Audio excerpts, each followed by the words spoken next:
కూడి వచ్చినటువంటి మీ అందరికీ నా హృదయపూర్వక వందనాలు తెలియపరుస్తూ ఉన్నాను. మరి సిద్ధపాటు కూడికలో బల్లారాధన నిమిత్తము మన విజ్ఞాపన చేయటానికి దేవుని సన్నిధిలో మనం కూడుకొని ఉన్నాం. అందును బట్టి దేవునికి ఒకసారి స్తోత్రాలు చేద్దామా? హల్లెలూయా, హల్లెలూయా. పరిశుద్ధ గ్రంథం అనేటువంటి బైబిల్ గ్రంథములో నుండి కొంత వాక్యాన్ని మనము ధ్యానం చేద్దాం. మన కోసం ఏర్పాటు చేయబడినటువంటి లేఖన భాగము యెషయా గ్రంథము 62వ అధ్యాయము. యెషయా గ్రంథము 62వ అధ్యాయము 7వ వచనం చదివి సహాయము చేయండి. యెహోవా జ్ఞాపకకర్తలారా విశ్రమింపుకుడి, ఆయన యెరూషలేము స్థాపించు వరకు లోకమంతటా దానికి ప్రసిద్ధి కలుగు చేయు వరకు ఆయనను విశ్రమింపనీయుకుడి. తన దక్షిణస్తము తోడనియు బాహుబలము తోడనియు యెహోవా ఇలాగు ప్రమాణము చేసెను. ప్రేమైనటువంటి దేవుని బిడ్డలారా, ఇక్కడ యెహోవా జ్ఞాపకకర్తలారా అంటే ప్రేమైనటువంటి దేవుని బిడ్డలారా గమనించినట్లయితే యెహోవాకు జ్ఞాపకం చేసుకున్నటువంటి వారు అంటే యెహోవాను జ్ఞాపకం చేసుకున్నటువంటి వారు ఉన్నారు. ఆ యెహోవా జ్ఞాపకం చేసుకునేటువంటి వారు కూడా ఉన్నారు. అంటే ఆయనను జ్ఞాపకం చేసుకున్నటువంటి వారు ఉన్నారు. మీరు బాగా గమనించండి. యెహోవా జ్ఞాపకకర్తలారా అంటే ఎవరికి చెబుతున్నాడు ఈ మాట?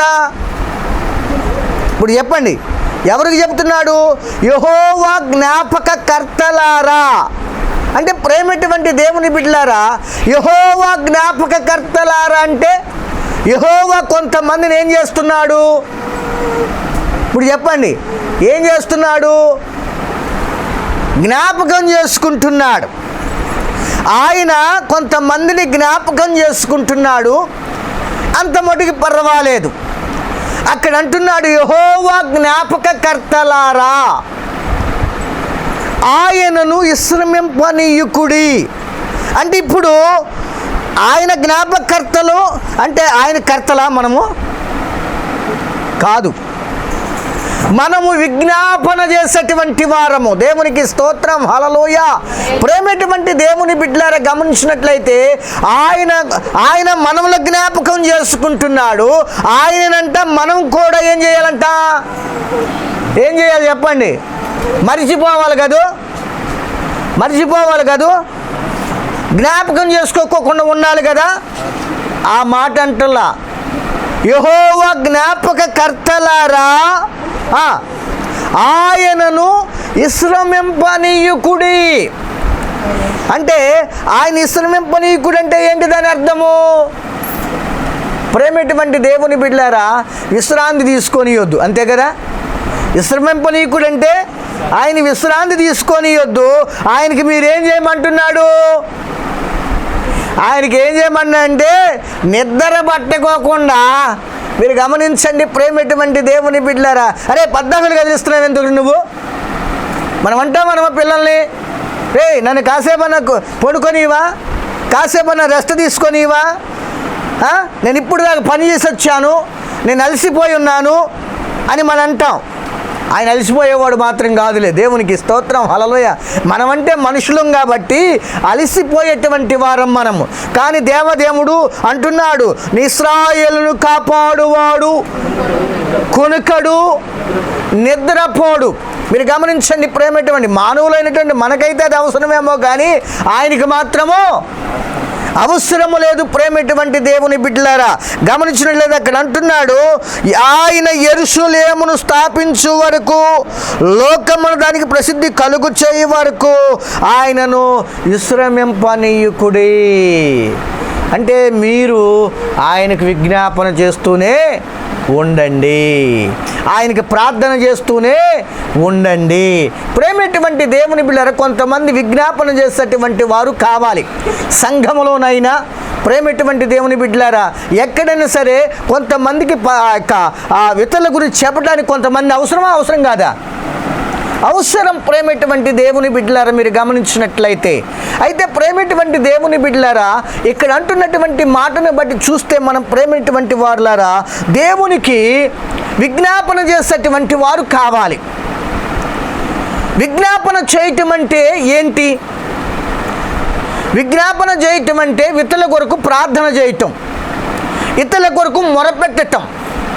దానివల్ల మనకేమైనా లాభం ఉందా? పాస్టర్ గారు, నా గురించి నేను ప్రార్థన చేసుకుంటే నాకు లాభం ఉంది, నా బిడ్డలు క్షేమంగా ఉండాలని నేను ప్రార్థన చేసుకుంటే నాకు లాభం ఉంది, నా కుటుంబం ఆశీర్వాదకరంగా ఉండాలని ప్రార్థన చేసుకుంటే నాకు లాభం ఉంది. అవునా? అది స్వార్థం అంటాం. నా దృష్టిలో అయితే అది స్వార్థం కిందే వచ్చింది.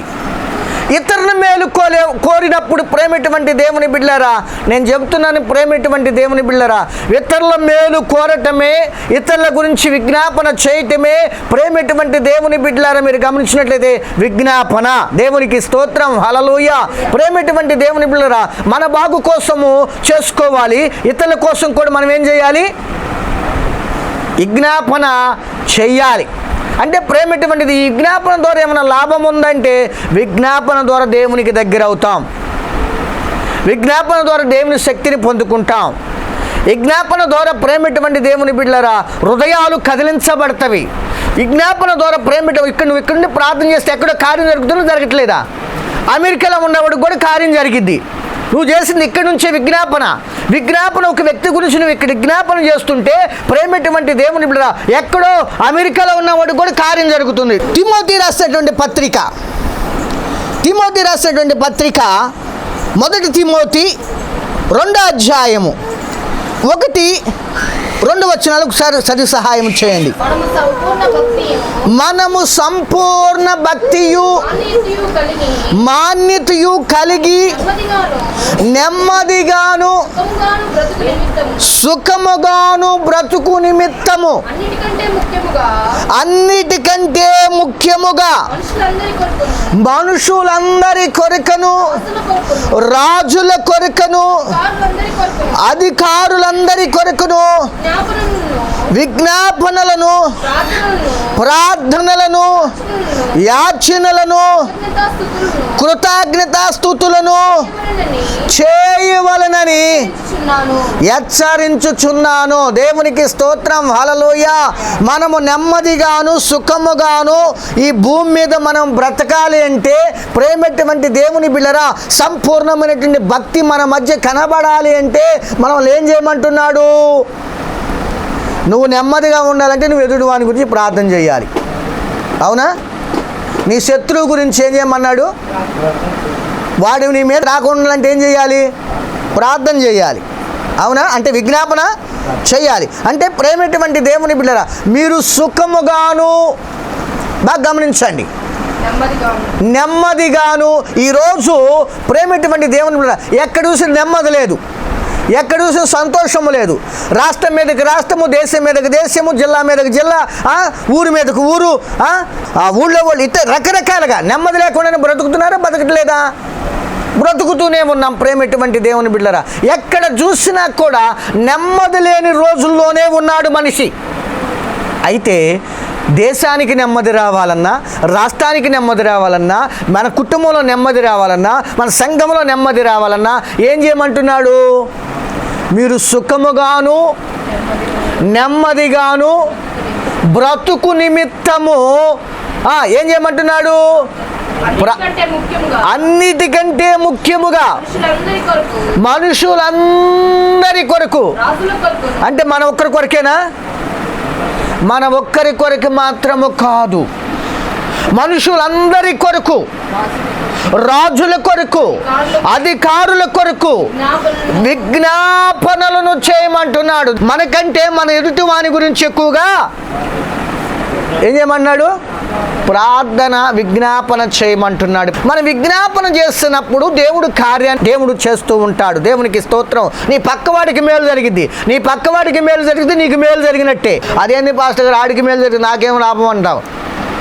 లేదంటారా? లాభమే, అది తెలిసిన వాళ్ళకి లాభమే.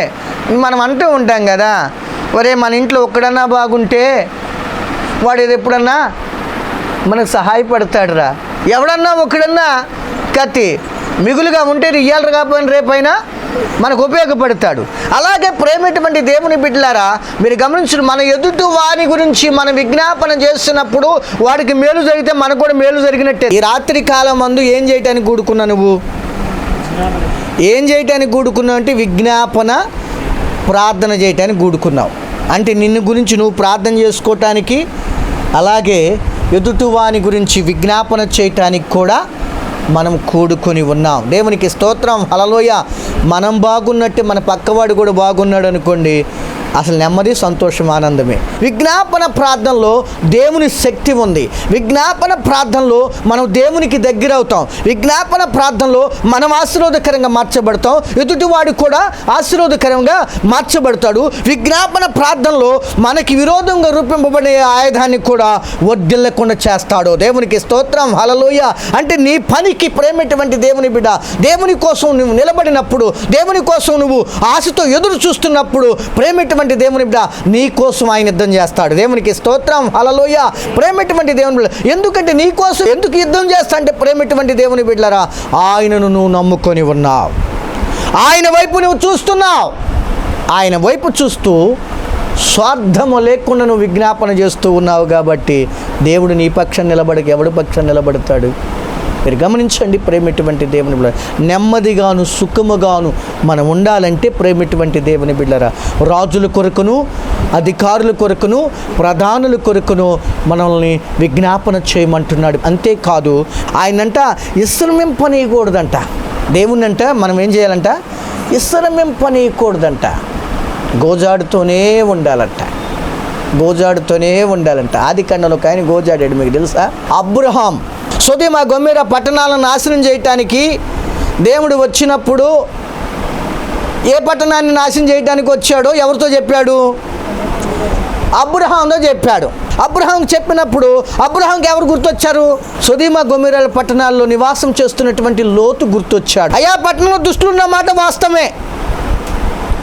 ఆ పట్టణము నువ్వు చెప్పినట్లుగా పాపం చేసిన మాట వాస్తవమై ఉండొచ్చు. అయ్యా, దుష్టులతో పాటు నీతిమంతులు నాశనం. అంటే తనకేంటి ఇప్పుడు? లోతు ఆ పట్టణంలో ఉన్నా కూడా చెడిపోలేదు. లోతు పవిత్రతను లోతు కాపాడుకొని ఉంటాడు అన్న దానికోసము ఆ లోతు గుర్తొచ్చి ఏం చేస్తున్నాడు? దేవుణ్ణి బ్రతిమలాడుకుంటున్నాడు. అయ్యా, 50 మంది నీతిమంతులుంటే వారిని రక్షిస్తావా? వారు రక్షిస్తావా? ఓ, తప్పనిసరిగా రక్షిస్తా. ఆ తర్వాత ఇంకొక 5గురిని తగ్గించేశాడు. ఆ తర్వాత ఇంకా కొంతమంది తగ్గించాడు. ఆ తర్వాత ఇంకొంతమంది ఎంతమందిని తగ్గించినా కూడా, ఓరే నాయన నువ్వు చెప్పినట్లుగా నేను చేస్తాను. ఎవరిని బట్టి? నిన్ను బట్టి. నువ్వు విజ్ఞాపన చేస్తున్నావు కాబట్టి నిన్ను బట్టి నేను తప్పనిసరిగా ఆ పట్టణంలో 10 మంది నీతిమంతులు ఉన్నా కూడా నేను తప్పనిసరిగా ఆ పట్టణాన్ని ఏం చేస్తాను? కాపాడుతాను, రక్షిస్తాను. విజ్ఞాపన చేయటానికి ఒక మధ్యవర్తి అనేవాడు కావాలి మనకి. విజ్ఞాపన చేయటానికి, సంఘం గురించి విజ్ఞాపన చేయటానికి ఒక మధ్యవర్తి దైవజనుడు కావాలి. కుటుంబానికి గురించి విజ్ఞాపన చేయటానికి ఒక వ్యక్తి, ఆ కుటుంబంలో రక్షించబడినటువంటి వ్యక్తి కావాలి.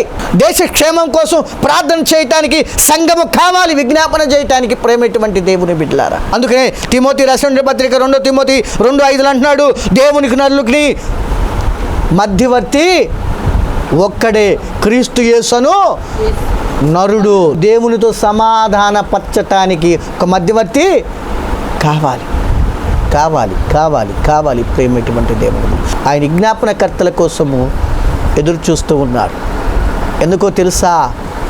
దేవునితో సమాధానపడాలి ప్రతి మనిషి. ఆయన్ని మనం ఏం చేయాలంటే విశ్రమింపనీయకుండా ఏం చేయాలి? రెండోది గోజాడాలి. మూడోది ప్రేమటువంటి దేవుని బిడ్డలారా, మనము నెమ్మదిగా బ్రతకాలంటే విజ్ఞాపన చేయాలి. ఇతరుల గురించి మనం ప్రార్థన చేయాలి. నాలుగోది ప్రేమటువంటి దేవుని బిడ్డలారా, మనం గమనించినట్లయితే మధ్యవర్తులుగా ఉండాలి. దేవునికి స్తోత్రం, హల్లెలూయా. యేసుక్రీస్తు మన కోసము మధ్యవర్తిగా ఉన్నాడు. రక్షించబడినటువంటి వారి కోసము మనం ఏం చేయాలి? దేవునితో సమాధాన పడటం కోసము మధ్యవర్తిగా ఉండి మనం ఏం చేయాలంట? విజ్ఞాపన చేయాలట. యేసుక్రీస్తుల వారు కూడా మన కోసం ఏం చేస్తున్నాడు తెలుసా? విజ్ఞాపన చేస్తున్నాడని రోమపత్రిక 8:34 తెలియపరుస్తున్నాడు. మన కోసం ఎందుకు విజ్ఞాపన చేస్తున్నాడు ఆయన? రక్షణ నుండి తప్పిపోకుండా, నువ్వు పాపంలో పడిపోకుండా ప్రేమటువంటి దేవుని బిడ్డలారా ఆ పరలోక రాజ్యాన్ని సుధరించుకొని పరిశుద్ధం నువ్వు కాపాడుకోవాలని ఆయన మన కోసం విజ్ఞాపన చేస్తున్నాడు. దేవునికి స్తోత్రం, హల్లెలూయా. మనమేమన్నా ఈ లోకంలో రక్షణ లేని వారి కోసం విజ్ఞాపన చేయాలి. శత్రువుల కోసము వారు మార్పు చెందినట్లు విజ్ఞాపన చెయ్యాలి. దేశం నెమ్మది కోసం మనము విజ్ఞాపన చెయ్యాలి. కానీ దేవుడు మన కోసం విజ్ఞాపన చేస్తున్నాడు. ఎందుకు విజ్ఞాపన చేస్తున్నాడు? నువ్వు పడిపోకుండా ఉండటం కోసము, ఆ పరలోక నీ పరిశుద్ధతను కాపాడుకోవటం కోసము ఆయన మన కోసము విజ్ఞాపన చేస్తూ ఉన్నాడు. ప్రేమటువంటి దేవుని బిడ్డలారా, బైబిల్ గ్రంథం సెలవిస్తుంది, ఆయన ఇన్స్ట్రుమెంట్స్ నీకోకుండా మనం విజ్ఞాపన చేయాలి. విజ్ఞాపన అంటే ఇతరుల కోసము మనము మొరపెట్టటమే. అలా మొరపెట్టినప్పుడు, విజ్ఞాపన చేస్తున్నప్పుడు రాజుల కొరకును, అధికారుల కొరకును, ప్రధానుల కొరకును మనం మొరపెట్టినప్పుడు ప్రేమటువంటి దేవుని బిడ్డలారా మనం నెమ్మదిగా ఉండగలుగుతాం. మనుషులందరి కోసం మనం ఏం చేయాలి? విజ్ఞాపన, వారి రక్షణ కోసం, వారి మారు మనసు కోసము, ప్రేమటువంటి దేవుని బిడ్డలారా నశించిపోతున్న వారి కోసము మనం విజ్ఞాపన చేయాలి. మనం విజ్ఞాపన చేస్తే మనం కూడా వారితో పాటు ఎలా ఉంటాము? నెమ్మదిగా ఉంటాం. వారితో పాటు అంటే వారు నెమ్మది లేకుండానే ఉన్నారు, కానీ మనకు నెమ్మది వచ్చింది, ఒక ఆత్మకు తృప్తి వచ్చింది. తెలుసా మీకు? ప్రార్థన చేసినప్పుడు మన ఆత్మ బలపడిద్ది. అర్థమైంది మీకు? మనకు తృప్తి కలిగినట్లు ఉండిద్ది. ఏదో ఏనుగుల బలం ఏదో అంటారు కదా, అంత బలం వచ్చినట్లు ఉండిద్ది. మీరు చూడండి, ఏదైనా మానసికంగా మనోవేదనగా ఉన్నప్పుడు మనం విజ్ఞాపన చేస్తూ ప్రార్థన చేస్తూ ఉన్నప్పుడు ప్రేమటువంటిది అది అయిపోయి ఆమెనని బయటకు రాగానే ఆ కన్నీరంతా బయటికి వెళ్ళిపోగానే ఎంతో బలం, ఎంతో శక్తి వచ్చినట్లుంది. తెలుసా మీకు? మన శరీరానికి బలం వచ్చినట్లుంది, మన ఆత్మకి బలం వచ్చింది, మన మనసుకు కూడా బలం వచ్చింది. ప్రేమటువంటి దేవుని బిడ్డలారా దేవుని కార్యం జరిగిద్ది. మనమేమన్నా నెమ్మదిగా ఉండాలంటే లోకంలో ఉన్న వారి కోసము విజ్ఞాపన చెయ్యాలి. యేసు ప్రభు ఏమన్నా మన కోసం విజ్ఞాపన చేస్తున్నాం, మనం పడిపోకుండా ఉండటం కోసం. ఇంకొక విషయం కూడా నేను చెప్తాను. మనము పట్టుదలతో పరిశుద్ధుల కోసం ప్రార్థన చేయాలంటే ఎఫెసీ రాసినటువంటి పత్రికలో ఆ విషయం కూడా తెలియపరిచాడు. ప్రేమటువంటి దేవుని బిడ్డలారా ఎవరి గురించి విజ్ఞాపన చేయాలో 6:18 సమస్త పరిశుద్ధుల నిమిత్తం పట్టుదలతో విజ్ఞాపన చేయమంటున్నాడు. ప్రేమటువంటి దేవుని బిడ్డలారా పరిశుద్ధుల నిమిత్తం కూడా మనం ఏం చేయనై ఉండాలి? విజ్ఞాపన చేయనై ఉండాలి. మనం రక్షించబడినటువంటి వారము, ఆయన మహిమను పొందుకున్నటువంటి వారము, నీతిమంతులు తీర్చబడినటువంటి వారం మనం. ఇప్పుడు మనం ఏ లెక్కలోకి వస్తాము? ఏ లెక్కలోకి వస్తామంటే పరిశుద్ధుల లెక్కలోకి వస్తాం. దేవునికి స్తోత్రం, హల్లెలూయా. అందుకని ఆ విషయాన్ని అపోస్తలుడైనటువంటి పౌలు అక్కడ చెబుతున్నాడు. పరిశుద్ధుల నిమిత్తము మీరు ప్రేమటువంటి దేవుని పట్టుదలతో విజ్ఞాపన చేయండి. విజ్ఞాపన చేయండి. వారిని మర్చిపోవద్దు. వారిని మర్చిపోకుండా వారు వాడబడాలంటే, ప్రేమటువంటి దేవుని బలముగా నిలబడాలంటే, కార్యాలు జరగాలంటే వాళ్ళ గురించి ఏం చేయాలి? సంఘము విజ్ఞాపన చెయ్యాలి. వాళ్ళ మీద ఆత్మ పని చేయాలంటే, ఎవరి మీద? పరిశుద్ధుల మీద ఆత్మ పని చేయాలంటే సంఘం ఏం చేయాలి? విజ్ఞాపన చెయ్యాలి. ప్రేమటువంటి దేవుని బిడ్డలారా విజ్ఞాపన చేస్తున్నప్పుడు దైవజనుడు బలముగా వాడబడతాడు. దేవునికి స్తోత్రం, హల్లెలూయా. బలమైన ఆత్మ వాని మీద ఉండిద్ది. ఒకటి ప్రేమటువంటి దేవుని బిడ్డలారా మనం ఎవరి కోసం విజ్ఞాపన చేయాలి? మనం నెమ్మదిగా ఉండాలంటే మనుషులందరి కొరకు, రాజుల కొరకు, ప్రధానుల కొరకు మనం విజ్ఞాపన చేయాలి. ఒకటి. రెండోది, ఈ లోకములో ఉన్నటువంటి వారిని దేవునితో సమాధానపరచడానికి మనం ఏం చేయాలి? విజ్ఞాపన చేయాలి. రెండవది. మూడోది, బైబిల్ గ్రంథం సెలవిస్తుంది, యేసు ప్రభులు వారు మన కోసం విజ్ఞాపన చేస్తున్నాడు. ఎందుకంటే మన పరిశుద్ధత మనం కాపాడుకొని మనం పడిపోకుండా నిలబడాలని. నాలుగోది, సకల పరిశుద్ధుల కోసము మనం ఏం చేయాలి? విజ్ఞాపన. వాళ్ళు వాడబడాలి అంటే, బలముగా నిలబడాలి అంటే, సకల పరిశుద్ధుల కోసం పట్టుదలతో మనము విజ్ఞాపన చెయ్యాలి. విజ్ఞాపన అంటే ఇతరుల కోసము మనము ప్రార్థన చేయటమే విజ్ఞాపన. ప్రేమటువంటి దేవుని బిడ్డలారా, ఆ విజ్ఞాపన ప్రార్థన ద్వారా ప్రేమటువంటి దేవుని బిడ్డలారా ఆత్మంగా మనం బలం పొందుకుంటాము. అలాగే కొందరు హృదయాలు కదిలించబడతాయి, ప్రేమటువంటి దేవునికి దగ్గరవుతాం. కాబట్టి విజ్ఞాపన చేద్దాం. విజ్ఞాపన చేసి అనేకులు హృదయాలు మార్చబడేలాగున, అనేకులు రక్షించబడేలాగున మనం మొరపెడదాం.